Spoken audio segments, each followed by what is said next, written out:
ನಮಸ್ಕಾರ ಸ್ನೇಹಿತರೆ, ತಮಸೋಮ ಜ್ಯೋತಿರ್ಗಮಯ ನನ್ನ ಈ ಯೂಟ್ಯೂಬ್ ಚಾನಲ್ಗೆ ನಿಮಗೆಲ್ಲರಿಗೂ ಆತ್ಮೀಯ ಸ್ವಾಗತ ಸುಸ್ವಾಗತ. ನಾನು ನಿಮ್ಮ ಜೊತೆ ಪ್ರೊಫೆಸರ್ ಜಿ.ಕೆ. ವಾಡ್ಕರ್, ಗೋಕಾಕದಿಂದ. ಬಂಧು ಮಿತ್ರರೇ, ಇದೇ ತಿಂಗಳು ರವಿವಾರ 7ನೇ ತಾರೀಕು ರಾಹುಗ್ರಸ್ತ ಖಗ್ರಾಸ್ ಚಂದ್ರಗ್ರಹಣ. ಈ ಚಂದ್ರಗ್ರಹಣದ ಸಮಯವೇನು, ಸೂತಕ ಯಾವಾಗ ಶುರು ಆಗುತ್ತೆ, ಎಲ್ಲೆಲ್ಲಿ ಈ ಗ್ರಹಣ ಕಾಣಿಸಿಕೊಳ್ಳುತ್ತದೆ, ಯಾವಾಗ ಗ್ರಹಣ ಮುಕ್ತಾಯಗೊಳ್ಳುತ್ತದೆ ಎಂಬುದನ್ನು ಸಂಕ್ಷಿಪ್ತವಾಗಿ ಮಾಹಿತಿ ನೀಡುವೆ. ಭಾದ್ರಪದ ಶುಕ್ಲ ಪೂರ್ಣಿಮೆ ದಿನಾಂಕ 7 ಸೆಪ್ಟೆಂಬರ್ 2025 ರವಿವಾರ ದಿನ ರಾತ್ರಿ ಸುಮಾರು 9:56 ಪ್ರಾರಂಭವಾಗಿ ಮಧ್ಯರಾತ್ರಿ ಸುಮಾರು 1:27 ಮುಕ್ತಾಯಗೊಳ್ಳುತ್ತದೆ. ಗ್ರಹಣದ ಸ್ಪರ್ಶಕಾಲ ರಾತ್ರಿ 9:56 ಪ್ರಾರಂಭವಾಗುತ್ತದೆ ಹಾಗೂ ಮಧ್ಯಕಾಲ ಬಂದುಬಿಟ್ಟು ರಾತ್ರಿ 11:42 ತನಕ ಹಾಗೂ ಗ್ರಹಣದ ಮೋಕ್ಷಕಾಲ ಮಧ್ಯರಾತ್ರಿ 1:27 ತನಕ ಆಗಿರುತ್ತದೆ. ಇನ್ನು ಸೂತಕ ಕಾಲದ ಬಗ್ಗೆ ಹೇಳಬೇಕೆಂದರೆ, ಈ ಗ್ರಹಣದ ಸೂತಕ ಕಾಲ ಗ್ರಹಣ ಹಿಡಿಯುವುದಕ್ಕಿಂತ ಪೂರ್ವ 9 ತಾಸಿನ ಮೊದಲೇ ಪ್ರಾರಂಭವಾಗುತ್ತದೆ. ಅಂದರೆ ರವಿವಾರ ಮಧ್ಯಾಹ್ನ 12:57 ಪ್ರಾರಂಭಗೊಳ್ಳುತ್ತದೆ. ಈ ಗ್ರಹಣವು ಪೂರ್ವ ಭಾದ್ರಪದ ನಕ್ಷತ್ರ ಹಾಗೂ ಕುಂಭರಾಶಿಯಲ್ಲಿ ನಡೆಯಲಿದೆ. ಅಂದರೆ ಯಾರದು ಕುಂಭರಾಶಿ ಹಾಗೂ ಪೂರ್ವ ಭಾದ್ರಪದ ನಕ್ಷತ್ರವಿದೆಯೋ ಅವರಿಗೆ ಈ ಗ್ರಹಣದ ಹೆಚ್ಚಿನ ಪ್ರಭಾವ ಇರುತ್ತದೆ ಎಂದು ಹೇಳಬಹುದು. ಸೂತಕದ ಸಮಯದಲ್ಲಿ ಏನು ಮಾಡಬೇಕು, ಏನು ಮಾಡಬಾರದು, ಗ್ರಹಣದ ಸಮಯದಲ್ಲಿ ಏನು ಮಾಡಬೇಕು, ಏನು ಮಾಡಬಾರದು ಎಂಬುದನ್ನು ನಾನು ಸಂಕ್ಷಿಪ್ತವಾಗಿ ಒಂದು ಮಾಹಿತಿಯನ್ನು ನಿಮಗೆ ನಾನು ನೀಡುತ್ತೇನೆ. ಈ ಗ್ರಹಣ ಯಾರಿಗೆ ಹಾನಿಕಾರಕ?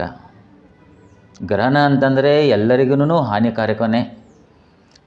ಯಾವುದೇ ಗ್ರಹಣ ಇರಲಿ, ಯಾವಾಗಲೂ ಎಂದಿಗೂ ಆ ಗ್ರಹಣ ಎಂದು ಶುಭ ಕೋರುವುದಿಲ್ಲ.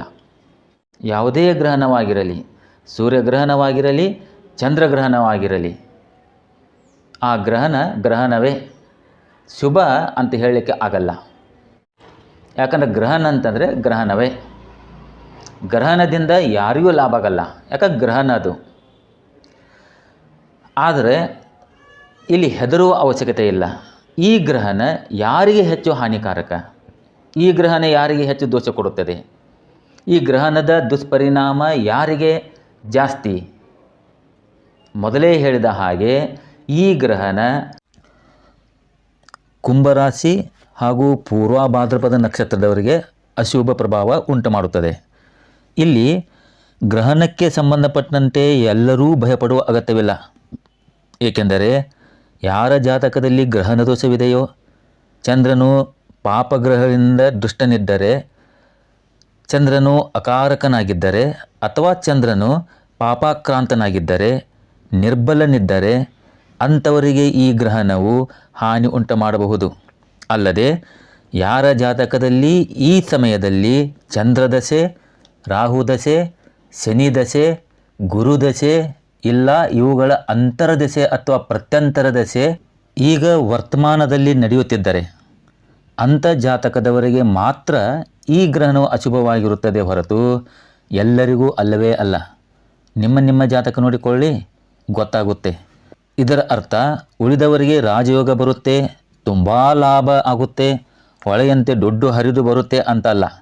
ಅವರಿಗೆ ಗ್ರಹಣದ ಅಶುಭ ಪ್ರಭಾವ, ಆ ಪ್ರಭಾವದ ಛಾಯೆ ಬೀಳುವುದಿಲ್ಲ ಅಷ್ಟೇ. ಇನ್ನು ಗ್ರಹಣ ಯಾವ ದೇಶದಲ್ಲಿ ಕಂಡುಬರುತ್ತದೆ ಅಂತ ನೋಡೋದಾದರೆ, ಭಾರತದಲ್ಲಿ ಈ ಗ್ರಹಣವು ಪೂರ್ತಿಯಾಗಿ ದೃಶ್ಯಮಾನವಾಗಿದೆ. ಭಾರತ ಬಿಟ್ಟು ಯುರೋಪ್, ಏಷಿಯಾ, ಆಸ್ಟ್ರೇಲಿಯಾ, ಆಫ್ರಿಕಾ, ಪಶ್ಚಿಮ ಉತ್ತರ ಪೂರ್ವ ಅಮೇರಿಕಾ ಹಾಗೂ Pacific, Atlantic, Hind Mahasagar, Myanmar, China, Nigeria, Egypt, Thailand, Indonesia, Germany, Russia, ಉತ್ತರ Korea, Italy, Philippines, Greece, Singapore ಹಾಗೂ ಬಾಂಗ್ಲಾದೇಶ್ ಈ ಎಲ್ಲ ಕ್ಷೇತ್ರಗಳಲ್ಲಿ ಈ ಗ್ರಹಣವು ಕಂಡುಬರುತ್ತದೆ. ಇನ್ನು ಸೂತಕದ ಸಮಯದಲ್ಲಿ ಏನು ಮಾಡಬಾರದು, ಏನು ಮಾಡಬೇಕು, ಏನು ಮಾಡಬಾರದು ಅನ್ನೋದನ್ನು ನಾನು ಹೇಳ್ತೇನೆ. ನೋಡಿ, ಸೂತಕದ ಸಮಯ ಶುರು ಆಗುತ್ತೆ ಯಾವಾಗ? ಸೂತಕದ ಸಮಯ ಯಾವಾಗ ಪ್ರಾರಂಭ ಅಂದರೆ ಸೂತಕ ಪ್ರಾರಂಭವಾಗೋದು ರವಿವಾರ ಮಧ್ಯಾಹ್ನ 12:57 ಈ ಸೂತಕ ಸಮಯದಲ್ಲಿ ಎಲ್ಲ ಮಂದಿರಗಳ ಗರ್ಭಗುಡಿಯ ಬಾಗಿಲು ಮುಚ್ಚಲಾಗುತ್ತದೆ. ಮನೆಯಲ್ಲಿಯೇ ಜಗಲಿ ಮನೆಯ ಮಂದಿರನ್ನೂ ಮುಚ್ಚಲಾಗುತ್ತದೆ. ಇದರ ಅರ್ಥ ದೇವರ ಮೂರ್ತಿಗಳ ಸ್ಪರ್ಶ ನಿಷಿದ್ಧ. ದೇವರ ಮೂರ್ತಿಗಳನ್ನು ನಾವು ಮುಟ್ಟಬಾರದು, ಸ್ಪರ್ಶ ಮಾಡಬಾರದು, ಅಂದರೆ ದೇವರ ಪೂಜೆಯನ್ನು ಮಾಡಬಾರದು. ದೇವರ ಪೂಜೆಯನ್ನು ಮಾಡಬಾರದು ಇದರ ಅರ್ಥ ಮಂತ್ರಗಳನ್ನು ಹೇಳಬಾರದು, ದೇವರನ್ನು ಸ್ಮರಿಸಬಾರದು ಅಂತಲ್ಲ. ಇದರ ಅರ್ಥ ದೇವರ ಪೂಜೆ ಮಾಡಬಾರದು. ದೇವರ ಪೂಜೆ ಮಾಡಬಾರದು ಅಂತಂದರೆ ಇದರ ಅರ್ಥ ಶ್ಲೋಕಗಳನ್ನು ಹೇಳಬಾರ್ದು ಅಂತಲ್ಲ, ಮಂತ್ರಗಳನ್ನು ಹೇಳಬಾರ್ದಂತಲ್ಲ, ಮಂತ್ರಗಳನ್ನು ಪಠಿಸಬಾರ್ದಂತಲ್ಲ. ಒಂದು ಸ್ಥಳದಲ್ಲಿ ಕೂತುಕೊಂಡು ಮಂತ್ರಗಳನ್ನ ಹೇಳಿ, ರಾಮ ಸ್ಮರಣೆಯನ್ನು ಮಾಡಿ, ಕೃಷ್ಣ ಸ್ಮರಣೆಯನ್ನು ಮಾಡಿ, ಯಾವುದೋ ದೇವಿ ಸ್ಮರಣೆಯನ್ನು ಮಾಡಿ. ಈ ಮಂತ್ರಗಳ ಈ ಸಮಯದಲ್ಲಿ ಇನ್ನೂ ಸಿದ್ಧಗೊಳ್ಳುತ್ತವೆ. ಆದರೆ ದೇವರ ಮೂರ್ತಿಗಳ ಸ್ಪರ್ಶ ಇದು ನಿಷಿದ್ಧ. ಕೆಲವೊಬ್ಬರನ್ನು ನಾನು ನೋಡಿದ್ದೇನೆ. ಗರ್ಭಗುಡಿಯಲ್ಲಿ ಹೋಗಿನೂ ಬರೀ ಮಂದಿರಕ್ಕೆ ಅಷ್ಟೇ ಹೋಗಲ್ಲ, ಅವರು ಗರ್ಭಗುಡಿ ಒಳಗೆ ಹೋಗಿ ದೇವರನ್ನು ಸ್ಪರ್ಶ ಮಾಡಿ ಕೈ ಮುಗಿದು ಬರುತ್ತಾರೆ. ಆದರೆ ಇವತ್ತು ಬೇಡ, ಈ ಸೂತಕದ ಸಮಯದಲ್ಲಿ, ಗ್ರಹಣ ಕಾಲದಲ್ಲಿ ಬೇಡ. ಮನೆಯಲ್ಲಿ ಇದ್ದಂಥ ಜಗಲಿ ಆಗಿರ್ಬೋದು, ನಿಮ್ಮ ದೇವರ ಕೋಣೆ ಆಗಿರ್ಬೋದು, ಅಲ್ಲಿದ್ದಂಥ ಆ ದೇವರ ಮೂರ್ತಿಗಳನ್ನು ನೀವು ಸ್ಪರ್ಶ ಮಾಡಬಾರದು. ಆದರೆ ಈ ಸಮಯದಲ್ಲಿ ಯಾರಿಗೆ ಇನ್ನು ಹೆಚ್ಚು ದೋಷ ಕೊಡುತ್ತೆ, ಯಾರಿಗೆ ಇದು ಯಾರ ಮೇಲೆ ದುಷ್ಪರಿಣಾಮ ಹೆಚ್ಚು ಬೀಳುತ್ತೆ ಅಂತಂದರೆ, ಯಾರು ಈ ಸಮಯದಲ್ಲಿ ಕೆಟ್ಟ ಕೆಲಸವನ್ನು ಮಾಡುತ್ತಾರೋ ಅವರಿಗೆ. ಏನು ಕೆಟ್ಟ ಕೆಲಸ ನೋಡಿ, ಸಂಜೆ 6 ಗಂಟೆಯಿಂದಲೇ, ಮಧ್ಯಾಹ್ನನೇ ಕುಡಿತಾರೆ ಅದು ಬೇರೆ, ಸಂಜೆ 6 ಗಂಟೆಯಿಂದ ಹಿಡಿದು ರಾತ್ರಿ 12 ಗಂಟೆವರೆಗೂ ಕೆಲವರು ಡ್ರಿಂಕ್ ಮಾಡ್ತಾರಲ್ಲ, ಬೇಡ. ಇವತ್ತೊಂದು ದಿನ ಬೇಡ, ಹೌದಾ? ಇವತ್ತೊಂದು ದಿನ ಮಾಂಸದ ಅಂಗಡಿಗೆ ಹೋಗೋದು ಬೇಡ, ಮಾಂಸ ತಿನ್ನೋದು ಬೇಡ ಗ್ರಹಣ ಕಾಲದಲ್ಲಿ. ಇವತ್ತೊಂದು ದಿನ ಮಾಂಸವನ್ನು ಮನೆಗೆ ತರುವುದೂ ಬೇಡ, ಮಾಂಸ ಕಡಿಯೋದನ್ನು ಬೇಡ, ಹೌದಾ?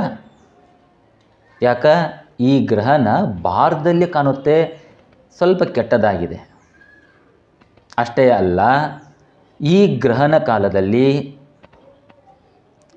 ಈ ಸಂದರ್ಭದಲ್ಲಿ ಹೊಲಸು ಯೋಚನೆ, ಮನಸ್ಸಿನಲ್ಲಿ ಯಾವುದೋ ಹೊಲಸು ಭಾವನೆಗಳನ್ನು ತರುವುದು, ಹೊಲಸು ವಿಚಾರ. ಏನು ಹೊಲಸು ವಿಚಾರ? ಸೆಕ್ಸ್ ವಿಚಾರ. ಸೆಕ್ಸ್ ಮೊಬೈಲ್ ಇದೆಯಲ್ಲ, ಮನಸ್ಸಿನಲ್ಲಿ ಸೆಕ್ಸ್ ಭಾವನೆ, ಮನಸ್ಸಿನಲ್ಲಿ ಸೆಕ್ಸ್ ವಿಚಾರ. ಇನ್ನು ಮೊಬೈಲ್ನಲ್ಲಿ ನನ್ನ ಪಾರ್ನ್ ವಿಡಿಯೋಗಳನ್ನು ನೋಡೋದು. ಇವತ್ತೊಂದು ದಿನ ಬೇಡ. ಎಲ್ಲರೂ ಮಾಡಲ್ಲ ಇದು, ಆದರೆ ಕೆಲವರು ಯಾರು ಮಾಡ್ತಾರಲ್ಲ ಅವ್ರಿಗೆ ನಾನು ಹೇಳ್ತಾ ಇದ್ದೀನಿ, ಇವತ್ತೊಂದು ದಿನ ಬೇಡ. ಗ್ರಹಣ ಕಾಲದಲ್ಲಿ ನಿಜ ಅಂತಂದರೆ ಗ್ರಹಣ ಕಾಲದಲ್ಲಿ ಮಲಗಬಾರ್ದಲ್ಲ. ನಿಜ ಅಂತಂದರೆ ಗ್ರಹಣ ಕಾಲದಲ್ಲಿ ಮಲಗಬಾರ್ದು. ಆದರೆ ಅನಿವಾರ್ಯ, ರಾತ್ರಿ ಇದೆ, ಮಧ್ಯರಾತ್ರಿ ಇದೆ, ನಾವು ಎಲ್ಲರೂ ಮಲ್ಕೊಂಡಿರ್ತೇವೆ. ಯಾರು ಸಾಧಕರನೋ ಅವರು ಮಲ್ಕಲ್ಲ, ಅವರು ಮಲಗಲ್ಲ. ಆದರೆ ಇನ್ನು ಉಳಿದವರು ಮಲ್ಕೊಳ್ಳಿ. ಯಾವ ರೀತಿ ಮಲ್ಕೊಳ್ಳಿ? ಓಂ ಸೋಂ ಸೋಮಾಯ ನಮಃ, ಓಂ ಚಂ ಚಂದ್ರಾಯ ನಮಃ. ಈ ಎರಡರಲ್ಲಿ ಒಂದು ಮಂತ್ರನ ನೀವು ಮನಸ್ಸಿನಲ್ಲಿನೇ ಅಂತ ಮಲ್ಕೋರಿ. ಈ ಮಂತ್ರನ, ಈ ಚಂದ್ರ ಬೀಜ ಮಂತ್ರನ ಮನಸ್ಸಿನಲ್ಲಿ ಜಪಿಸ್ತಾ, ಮನಸ್ಸಿನಲ್ಲಿ ಅಂತ ನೀವು ಮಲ್ಕೊಂಡು ಬಿಡಿ, ನಿದ್ರೆಗೆ ಜಾರಿ. ಇಷ್ಟು ಮಾಡಿದರೆ ಯಾವುದು ನಿಮಗೆ ದುಷ್ಪರಿಣಾಮ ಈ ಗ್ರಹಣದಿಂದ ಬರಲ್ಲ. ಯಾವುದು ದುಷ್ಪರಿಣಾಮ ಈ ಗ್ರಹಣದಿಂದ ಬರಲ್ಲ. ಇದೇ ಗ್ರಹಣ ಕಾಲದಲ್ಲಿ ಅಂದರೆ ಸೂತಕದ ಶುರು ಆದಾಗಿನಿಂದ ರಾತ್ರಿ ತನಕ ಸುಮಾರು 11 ಗಂಟೆ ತನಕ ಇನ್ನು ಕಟಿಂಗ್ ಮಾಡೋದು, ದಾಡಿ ಮಾಡ್ಕೊಳ್ಳೋದು, ಹೌದಾ, ಇವೂ ಸಹ ಬೇಡ. ಇನ್ನು ಯಾರಿಗೆ ಯಾವ ಈ ಕೆಟ್ಟ ದಶೆಗಳು ನಡೀತಿದ್ದೇನೋ, ಸಾಡಿ ಸಾತಿ ಇದೆಯೋ, ರಾಹು ದಶ ನಡೀತಾ ಇದೆಯೋ, ಅವರೂ ಕೂಡ ಇನ್ನು ಹುಣ್ಣಿಮೆ ಇದೆ ಅಂತ ತಿಳ್ಕೊಂಡು ಚಂದ್ರನನ್ನು ನೋಡಲಿಕ್ಕೆ ಬರೋದು ಬೇಡ. ಆ ಚಂದ್ರನನ್ನು ನೋಡೋದೂ ಬೇಡ, ಆ ಬೆಳದಿಂಗಳ ಸವಿಯನ್ನು ಸವಿಯೋದನ್ನು ಬೇಡ. ಇವತ್ತೊಂದು ದಿನ, ಮರುದಿನ ಇದೆ ಅಲ್ಲ, ಮರುದಿನ ಇದೆ ಅಲ್ಲ, ಮರುದಿನ ಆ ಬೆಳದಿಂಗಳನ್ನು ಸವಿರಿ, ಆದರೆ ಇವತ್ತು ಬೇಡ. ಇನ್ನು ವಿಶೇಷವಾಗಿ ಗರ್ಭಿಣಿ ಸ್ತ್ರೀಯರಿಗೆ ಅವ್ರಿಗೊಂದು ಸೂಚನೆ ಅಂತಂದರೆ, ಕೆಲವೊಬ್ಬರು 3 ತಿಂಗಳಾಗಿರಬಹುದು, 3 ತಿಂಗಳ ಗರ್ಭಿಣಿ, ಕೆಲವೊಬ್ಬರು 4 ತಿಂಗಳ ಗರ್ಭಿಣಿ, ಕೆಲವೊಬ್ಬರು 5 ತಿಂಗಳು, ಕೆಲವೊಬ್ಬರು 6 ತಿಂಗಳು, ಕೆಲವೊಬ್ಬರು 7 ತಿಂಗಳು, ಕೆಲವೊಬ್ಬರು ತುಂಬ ಗರ್ಭಿಣಿ. ಈ ಗ್ರಹಣ ಕಾಲದಲ್ಲಿ, ಈ ಸೂತಕದ ಸಮಯದಲ್ಲಿ ಇವತ್ತು ಒಂದು ದಿನ ಸಂಜೆ ಸೂರ್ಯಾಸ್ತದ ಒಳಗೆ, ಸೂರ್ಯಾಸ್ತ ಆಗುವ ಮುಂಚೆನೇ ನೀವು ಭೋಜನವನ್ನು, ಊಟವನ್ನು ಮಾಡಿ ಕೂತ್ಕೊಳ್ಳಿ. ಇದೇ ನನ್ನ ಸಲಹೆ. ಗ್ರಹಣ ಕಾಲದಲ್ಲಿ ಹೆಚ್ಚಾಗಿ ಪಾಲಿಸಬೇಕಾಗಿದ್ದು ಯಾರಿಗೆ ಅಂತಂದರೆ ವಿಶೇಷವಾಗಿ ಗರ್ಭಿಣಿ ಸ್ತ್ರೀಯರಿಗೆ.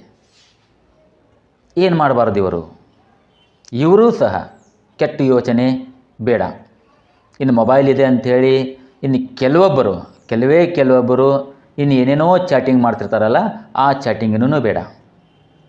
ಯಾಕೆ ಗರ್ಭದಲ್ಲಿ ಒಂದು ಮಗು ಬೆಳೀತಾ ಇದೆ, ಆ ಮಗುವಿಗೆ ಒಂದು ಆಧ್ಯಾತ್ಮ, ಒಂದು ದರ್ಶನ, ಆ ಪ್ರಭಾವ ಜಾಸ್ತಿ ಇರಲಿ. ನೀವು ಏನು ಯೋಚಿಸುತ್ತೀರೋ ಅದರ ಪ್ರಭಾವ ಆ ಮಗುವಿನ ಮೇಲೆ. ರಾಮಸ್ಮರಣೆ ಮಾಡಿ, ಈಶ್ವರನ ಸ್ಮರಣೆ ಮಾಡಿ. ನಾನು ಹೇಳ್ತಾ ಇರೋದು ಇವತ್ತು ಒಂದು ದಿನ, ಗ್ರಹಣ ಮುಗಿಯುವತನ.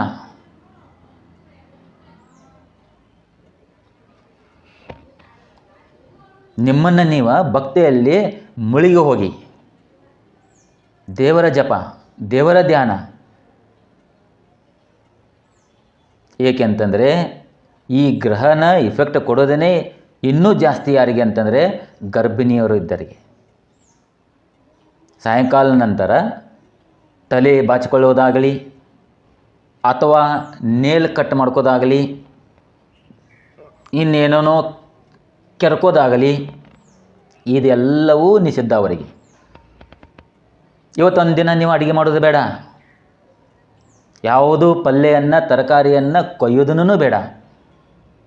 ಹೋಗಲಿ, ಇವತ್ತೊಂದು ದಿನ ಹೊಲಿಯೋದನ್ನು ಬೇಡ. ನಾನು ಹೇಳ್ತಾ ಇರೋದು ಯಾರಿಗೆ? ಇದು ಗರ್ಭಿಣಿ ಸ್ತ್ರೀಯರಿಗೆ. ನೀವು ಇವತ್ತೊಂದು ದಿನ ನೀವು ಇಷ್ಟು ಪಾಲಿಸಿ, ಹೌದಾ? ಸಂಕ್ಷಿಪ್ತವಾಗಿ ನಾನು ಇಲ್ಲಿ ಹೇಳ್ತಾ ಇದ್ದೇನೆ, ಏನು ಮಾಡಬೇಕು, ಏನು ಮಾಡಬಾರದು. ಗರ್ಭಿಣಿಯ ಸ್ತ್ರೀಯರು ಹೊರಗೆ ನೀವತ್ತು ಬರೋದು ಬೇಡನ, ಹೊರಗೆ ಬರೋದು ಬೇಡ. ಇವತ್ತು ಹೊರಗೆ ಬಂದು ಆ ಚಂದ್ರನ ನೋಡೋದನ್ನು ಬೇಡ. ಇನ್ನು ಎಲ್ಲರಲ್ಲಿನೂ ಒಂದು ವಿನಂತಿ, ಅಯ್ಯೋ ಗುರುಗಳೇ, ಅಯ್ಯೋ ಸರ್, ಏನ್ರಿ ಇದು, ಈ ಯುಗದಲ್ಲಿನೂ ಕೂಡ ನಾವು ಇದನ್ನೆಲ್ಲ ನೀವು ನಂಬ್ತಿರಲ್ಲ. ಮೊನ್ನೆನೇ ಚಂದ್ರ ಲೋಕಕ್ಕೆ ಹೋಗಿ ಬಂದರು. ಈ ದುರಹಂಕಾರ, ಈ ಅಹಂಕಾರ ಬೇಡ. ಚಂದ್ರ ಲೋಕಕ್ಕೆ ಹೋಗಿ ಬಂದಿದ್ದಾಯಿತು, ಇದರ ಅರ್ಥ ಚಂದ್ರನನ್ನು ನಾವು ತಗೊಂಡು ಬರಲಿಲ್ಲಲ್ವಾ? ಚಂದ್ರನನ್ನು ಹೋಗಿ ತೊಗೊಂಡು ಬಂದೀವ ನಾವು? ಇಲ್ಲ.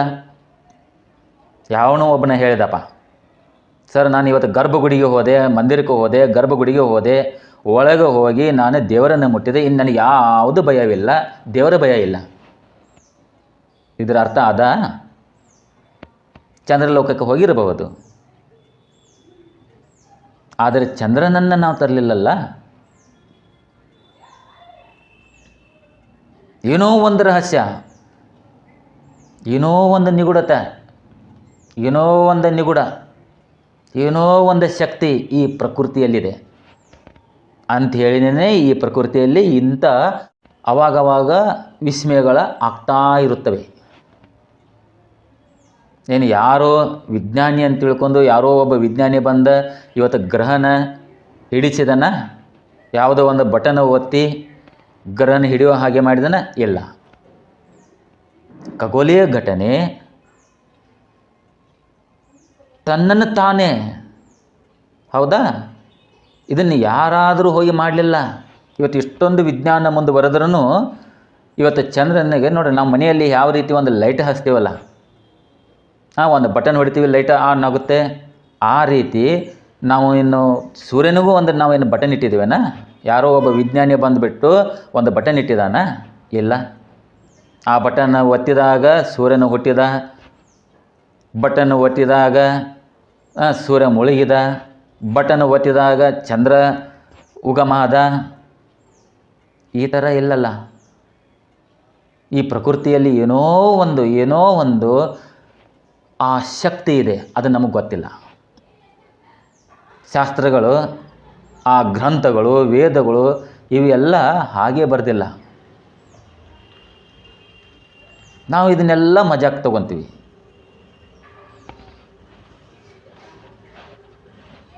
ಇವೆಲ್ಲ ನಮಗೆ ಒಂಥರ ಮಜಾಕ್,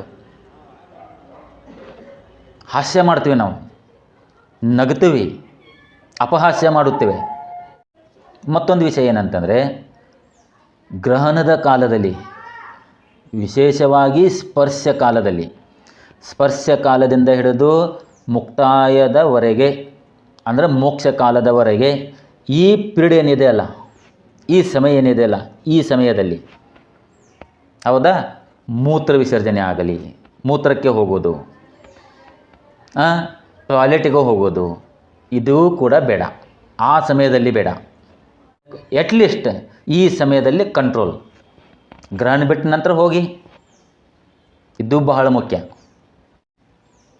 ಇನ್ನು ಯಾವ ರಾಶಿಗಳ ಮೇಲೆ ಯಾವ ರೀತಿ ಈ ಚಂದ್ರಗ್ರಹಣ ಪ್ರಭಾವ ಬೀರುತ್ತದೆ ಅನ್ನೋದನ್ನು ನಾನು ಕೆಲವೊಂದು ಪಾಯಿಂಟ್ಸ್ ವೈಸ್, ಕೆಲವೊಂದು ಬಿಂದುಗಳನ್ನು ಇಟ್ಟು, ವಿಸ್ತಾರವಾಗಿ ಅಲ್ಲ, ಕೆಲವೊಂದು ಬಿಂದುಗಳನ್ನು ಮಾತ್ರ ಇಟ್ಟು ನಾನೇ ಹೇಳುತ್ತೇನೆ, ನೀವು ನೋಡಿಕೊಳ್ಳಬಹುದು.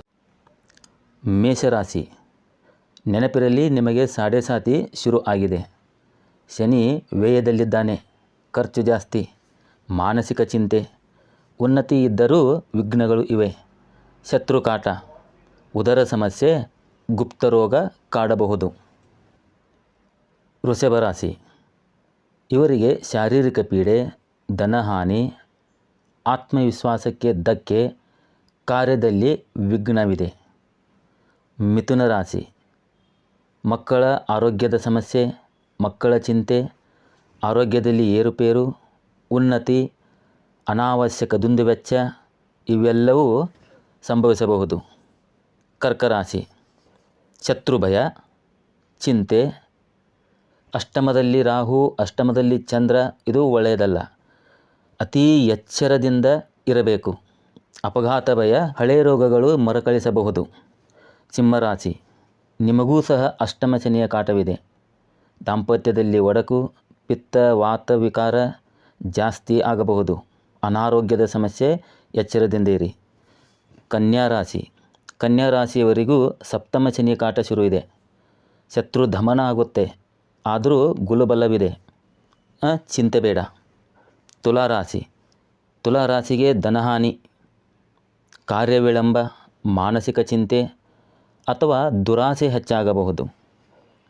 ವೃಶ್ಚಿಕ ರಾಶಿ, ತಮಗೂ ಕೂಡ ಪನೌತಿ ಅಂದರೆ ಪಂಚಮ ಶನಿಕಾಟ ಇದೆ, ಆದರೆ ಕಾರ್ಯ ಸಿದ್ಧಿಸಬಹುದು. ಸ್ವಲ್ಪ ಲಾಭ, ಸಿಟ್ಟು ಕಂಟ್ರೋಲ್ ಮಾಡಿದರೆ ಉತ್ತಮ. ಹಾಗೂ ಬಿಸ್ನೆಸ್ನಲ್ಲಿ ಲಾಸು ಕಂಡು ಬರ್ತಾ ಇದೆ. ಧನುರಾಶಿ, ಇವರಿಗೂ ಸಹ ಅರ್ಧಾಷ್ಟಮ ಶನಿ ಶಿಕ್ಷೆ ಶುರುವಾಗಿದೆ, ಆದರೂ ಧನಾಗಮನದ ಸೂಚನೆ ಇದೆ, ಚಿಂತೆ ಬೇಡ, ಉನ್ನತಿ ಇದೆ. ಮಕರ ರಾಶಿ, ಮಕರ ರಾಶಿಗೆ ಧನಹಾನಿ, ವೃತ್ತಿಯಲ್ಲಿ ಯಾತ್ರೆಯಲ್ಲಿ ವಿಘ್ನ, ಸಹನೆ ಇರಲಿ, ಅಲ್ಪ ಗ್ರಹಣ ದೋಷವೂ ಇದೆ. ಕುಂಭರಾಶಿ, ತಮಗೆ ಸಾಡೆ ಸಾತಿಗೆ ಅಂತಿಮ ಚರಣ ಇದೆ. ದುರ್ಘಟನೆ, ರೋಗ ಉಲ್ಬಣಿಸಬಹುದು, ಖರ್ಚು ಜಾಸ್ತಿ, ಮಾನಸಿಕ ಚಿಂತೆ, ಅಶಾಂತಿ, ಅಹಂಕಾರದಿಂದ ಸೋಲು.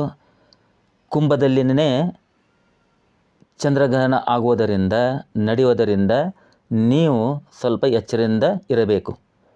ಮೀನರಾಶಿ, ನಿಮಗೂ ಕೂಡ ಸಾಡೆ ಸಾತಿ ಇನ್ನೂ 5 ವರ್ಷ ಬಾಕಿ ಇದೆ. ವಕ್ರಿ ಶನಿಯ ಕಾಟ, ಧನಹಾನಿ, ಅನಾರೋಗ್ಯ, ಮಾನಸಿಕ ಚಿಂತೆ, ವಾತ ಪಿತ್ತ ಉಲ್ಬಣ, ಉಸಿರಿನ ಸಮಸ್ಯೆ ಆಗಬಹುದು, ಎಚ್ಚೆತ್ತುಕೊಳ್ಳಿ. ಕೊನೆಯದಾಗಿ ಹೇಳಬೇಕೆಂದರೆ ಚಂದ್ರಗ್ರಹಣದ ಪ್ರಭಾವ ಇಫೆಕ್ಟ್ ಗ್ರಹಣ ಹಿಡಿಯುವ ದಿನದ 15 ದಿನಗಳ ಮುಂಚೆ ಶುರು ಆಗುತ್ತದೆ ಹಾಗೂ ಗ್ರಹಣ ಬಿಟ್ಟ ದಿನದಿಂದ 20-25 ದಿನಗಳವರೆಗೆ ಈ ಅಶುಭ ಪ್ರಭಾವ ಅನ್ನೋದು ಇರುತ್ತೆ. ಎಲ್ಲದಕ್ಕೂ ಪರಿಹಾರ ಒಂದೇ, ಹರಿಹರ ದೇವಿಗಳ ಆರಾಧನೆ. ನಿತ್ಯ ವಿಷ್ಣು ಸಹಸ್ರನಾಮ, ಶಿವಸಹಸ್ರನಾಮ, ದುರ್ಗಾ ಕವಚ, ರಾಮರಕ್ಷಾ ಸ್ತೋತ್ರ ಯಾವುದಾದರೂ ಒಂದು ಹೇಳಿಕೊಳ್ಳಿ. ವಿಘ್ನಗಳಿಂದ, ರೋಗಗಳಿಂದ ಪಾರಾಗಬಹುದು, ತಪ್ಪಿಸಿಕೊಳ್ಳಬಹುದು. ಗ್ರಹಣ ಬಿಟ್ಟ ನಂತರ ಅಂದರೆ ಮರುದಿನ ಬೆಳಿಗ್ಗೆ ಸ್ನಾನಾದಿ ಮುಗಿಸಿಕೊಂಡು ಸಾಮರ್ಥ್ಯವಿದ್ದಷ್ಟು ದಾನ ಮಾಡಿ. ಏನು ದಾನ ಮಾಡಬೇಕು ಅಂದರೆ, ಒಂದು ಹೊಸ ಕಾಟನ್ ಬಿಳಿ ಬಟ್ಟೆ ತೆಗೆದುಕೊಳ್ಳಿ. ಅದು 1 ಮೀಟರ್ ಆಗಿರಬಹುದು ಅಥವಾ ಅರ್ಧ ಮೀಟರ್ ಆಗಿರ್ಬೋದು, ಇಲ್ಲ ಒಂದು ಸೆಟ್ ಪೀಸು. ಅದರಲ್ಲಿ ಸಾಮರ್ಥ್ಯವಿದ್ದಷ್ಟು ಅಕ್ಕಿ ಹಾಕಿ, ಸಾಮರ್ಥ್ಯಕ್ಕನುಸಾರವಾಗಿ ಹಣವಿಟ್ಟು ಗಂಟು ಕಟ್ಟಿ, ಆಮೇಲೆ 1 ಬಾಟಲಿಯಲ್ಲಿ ಹಾಲು ಹಾಕಿ ಇವೆಲ್ಲವನ್ನು ಒಳ್ಳೆ ಬ್ರಾಹ್ಮಣರಿಗೆ ಕೊಡಿ ಅಥವಾ ಗುಡಿಯಲ್ಲಿ ಇಟ್ಟು ಬನ್ನಿ. ಮನೆಗೆ ಬರಬೇಕಾದರೆ ಯಾರಾದರೂ ಭಿಕ್ಷಕರು ಕಂಡು ಬಂದರೆ ಅವರಿಗೂ ಸಹ ಸ್ವಲ್ಪ ಧನ ಸಹಾಯ ಮಾಡಿ ಬನ್ನಿ, ಒಳ್ಳೆಯದಾಗುತ್ತೆ. ಕೊನೆಯದಾಗಿ ಒಂದು ವಿನಂತಿ, ಅದೇನೆಂದರೆ ದೇವರ ಬಗ್ಗೆ ಆಗಲಿ ಗ್ರಹಗಳ ಬಗ್ಗೆ ಆಗಲಿ ಅಪಹಾಸ್ಯ ಬೇಡ.